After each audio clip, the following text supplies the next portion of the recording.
Hello friends, I am here with my channel Solving Questions with Gauri ma'am. आज के video में हम एक क्वेश्चन सॉल्व कर रहे हैं जो मैंने लिया है ICAR ARS नेट की एग्जाम से, जो होती है एग्रीकल्चरल बायोटेक्नोलॉजी के लिए। देखो क्वेश्चन है रेस्ट्रिक्शन एंजाइम्स के बारे में। The restriction enzymes useful to the molecular biologist belong to type 1, type 2, type 3 and type 4। ऐसे हमें 4 ऑप्शंस दिए गए हैं। हम जानते हैं कि रेस्ट्रिक्शन एंजाइम्स क्या होते हैं। That are the molecular scissors, जिसका यूज करके हम डीएनए को कट कर सकते हैं। These are endonucleases, this cuts the DNA. तो हम रेस्ट्रिक्शन एंजाइम का यूज मॉलिक्यूलर बायोलॉजी में करते हैं, क्लोनिंग पर्पसेस के लिए करते हैं, जहां पर हम जीन ऑफ इंटरेस्ट और जहां पर टारगेट साइट है वो दोनों भी एक ही रेस्ट्रिक्शन एंजाइम से कट करते हैं। उसके बाद हमें एक स्टैगर्ड एंड मिल जाता है डीएनए का, जिससे हमें हमारा जीन ऑफ इंटरेस्ट वहां पर जोड़ने में मदद मिलती है। तो क्वेश्चन पूछता है कि ये रेस्ट्रिक्शन एंजाइम जो मॉलिक्यूलर बायोलॉजिस्ट यूज करते हैं वो इनमें से कौन से टाइप के होते हैं। इनके 4 ग्रुप्स किए जाते हैं। ये जो 4 ग्रुप्स होते हैं, ये करने के लिए क्राइटेरिया यूज होता है कि इनका रेस्ट्रिक्शन एंजाइम का कंपोजिशन क्या है, एंजाइम कोफैक्टर रिक्वायरमेंट कौन सी है, then based on the nature of their target sequence कैसे यूज किया जा रहा है। Also it is categorised on the basis of position of their DNA cleavage site relative to the target sequence। जैसे कि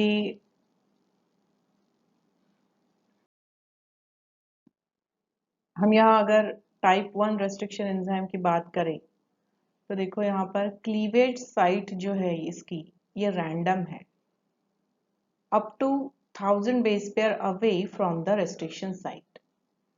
मतलब पूरा डीएनए का स्ट्रैंड होगा तो उसमें वो एक जगह रेस्ट्रिक्शन साइट होगी और up to 1000 base pair away, वहां से 1000 बेस पेयर छोड़ के उसकी रेस्ट्रिक्शन साइट होगी, मतलब वहां पर वो क्लीव करेगा। तो इससे तो क्लियरली हमें पता नहीं चलेगा कि हमारा कट कहाँ आएगा, है ना।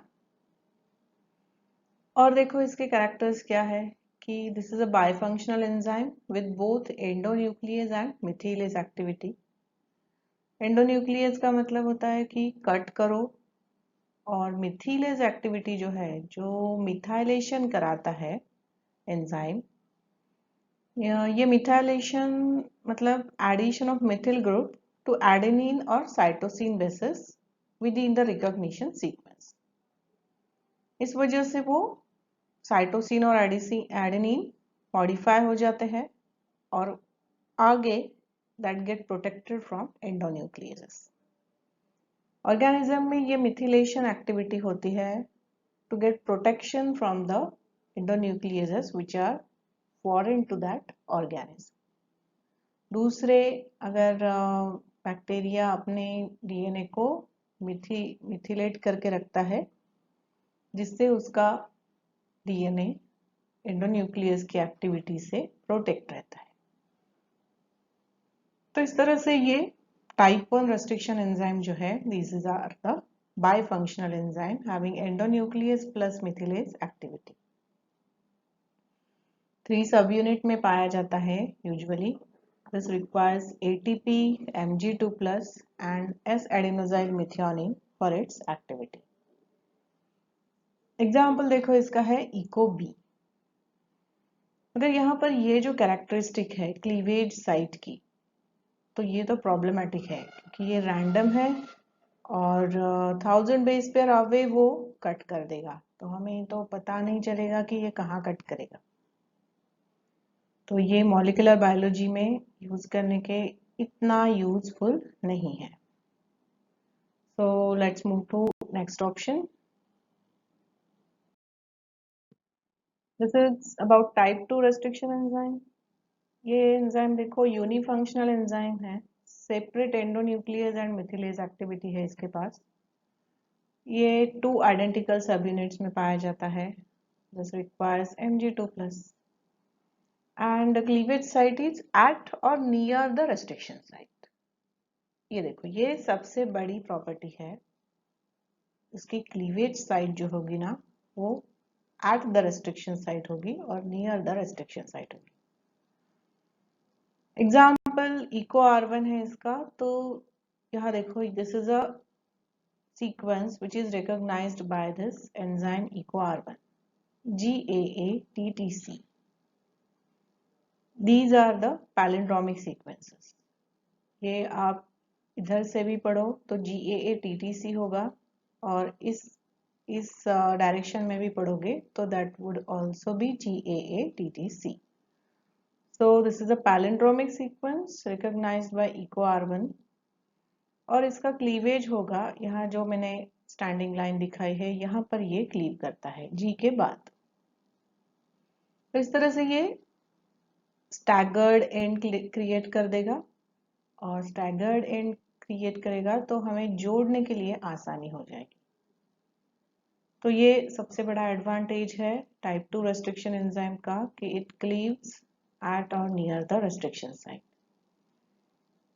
इसके रिक्वायरमेंट भी देखो, फंक्शनिंग के लिए requires only Mg2+ and it is having a separate endonuclease and methylase activity।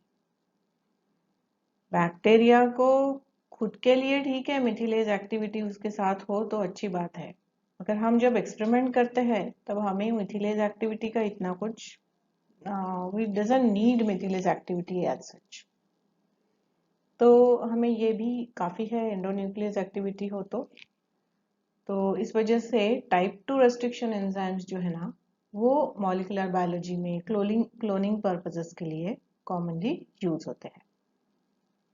बाकी दो ऑप्शंस को भी देख लेते हैं। टाइप 3 रेस्ट्रिक्शन एंजाइम जो है this is also bifunctional enzyme having endonuclease and methylase activity.